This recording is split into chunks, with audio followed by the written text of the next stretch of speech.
Hey, Brigham with Drift here. In this video, 4 things I think you should know about the K2 Special Effects. Been looking to get on this board for a long time. Finally got a chance to get it out a bunch this winter, and I was pleasantly surprised. I was skeptical, but I actually ended up really liking this. Check out my specs and my biases below so you know where I'm coming from. We own all these boards we talk about, get them in a variety of conditions, and then we let you know what we think. The first thing I would tell you about this is that this is a wide board, okay? No surprise if you're looking at it, you know it's volume shifted, but even among the volume shifted class, this is on the wider side. So the longest option in the special effects is the 152. That's what I rode. And this is a little bit above 28 at the waist. That's more than the Storm Chaser. It's more than the Backslash. I think there's only a couple of, kind of the mainstay brands that hit the 28 centimeter mark. I think the S420 is there, and I think the Party Wave is there as well. But this, epitomizes the short and wide vibe, which, as you know, I always talk about this. I don't know how much I really love it, but I think as long as you've got a decent amount of taper, I think it's okay. And what I found here was at a 152, I know like the S420, it just wasn't enough board for me in a 152. And I think because there's a lot more tail on the 420, and this is so set back that I'm able to get a lot more nose out of it. But I felt like for the width combined with the length, this was about as short as I can go at my size. And then I need that much width, maybe even more in deep powder to get the float that I wanted. So that's the second thing that I would share. I was pleasantly surprised. I was expecting this to not give me what I needed, but I tried this on a couple of days in a really low angle, deep, fresh powder, and I was pleasantly surprised. It wasn't insane. It was a little better on like the elevated Megafish, which is a 170. I mean, it's a totally different board, really. But for what it is, I was really impressed with the low angle float. You've got a tiny bit of camber between the feet, but almost half of the board is just rise. I mean, I could call it early rise, but it's more than early. It's just, S camber, and then you've also got some 3D shaping. So awesome nose there, and really fun in the powder too. Just you've got a really short effective edge, and it's just really turny. It's not a bomber, but just a super playful cruisy ride. Exactly what you would hope for, and I shouldn't have been skeptical. For a board that's kind of billed as like a Japan powder board.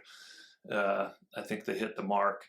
So with that, the third thing, with that short little bit of camber, everyone always wants to know how the powder boards do on the groomers. If you've got some clean snow, this is super fun to do like short, quick carves on. Again, really cruisy and quick to turn, and that's a lot of fun. As soon as it gets cruddy, if you need to open it up or bomb on this thing, like you're going to feel that width and that instability. So in particular, in one spot, I had to come out of the trees, and then I had to bomb down, an open, tracked out run in order to carry speed out this flat section. And, straight lining through crud on this. Again, you can do anything on any snowboard, but definitely not what this was made for.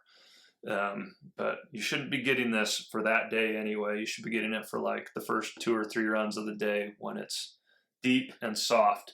And so that brings me to my fourth thing, and my favorite thing about this board, as it should, again, as a board build as a Japan powder board, this thing shines in the trees at a slower speed with like big pillows of pow. And my favorite thing about that, and you've heard me talk about how I'm not that fond of like riding off the back foot and boards that just turn so much off the back foot. But with this super short rear end and that taper and that long rising nose, in those pillows of powder in the trees, you can just so easily maneuver and really just pick up that back end and just swing it and put it wherever you want it. And man, it was just so fun in that situation. Even as that snow got tracked out, and maybe even more as it got tracked out, and you find those big piles of powder that are up closer to the trees because everybody's already taken all the easy way through. You could just kind of pop from pillow to pillow and put that board wherever you wanted it, and I loved that. That said, like the overall feel doesn't, because of the width and I think the stability you get with how wide it is, it doesn't feel super surfy off the back foot. For example, I compared it to that Megafish. Well, the Megafish, you know, you're doing a narrower stance and you've got a similar tail, but you've got like a whole bunch more nose and a whole bunch more taper as well. So to me, this was a little more balanced, but it still allowed me to get around in the trees the way I wanted to. It ended up being super fun, and I could see myself using this quite a bit in the backcountry, particularly deep day, low angle, trees. This is probably one of the boards I'm going to go to. Is it better than the Storm Chaser, which was my favorite from last year? I don't know. I need to get back on the Storm Chaser a few times this year, and then I could talk, but I think pretty comparable. But the Storm Chaser's a little stiffer and a little beefier underfoot, even though it doesn't have camber in soft snow. I think you can charge a little harder on the Storm Chaser when you want to, but it's still pretty surfy. So I still like that. But the jury's out. They're probably pretty similar in my mind with a couple of just subtle differences. So that's the K2 Special Effects. Awesome board if you've got some deep soft pow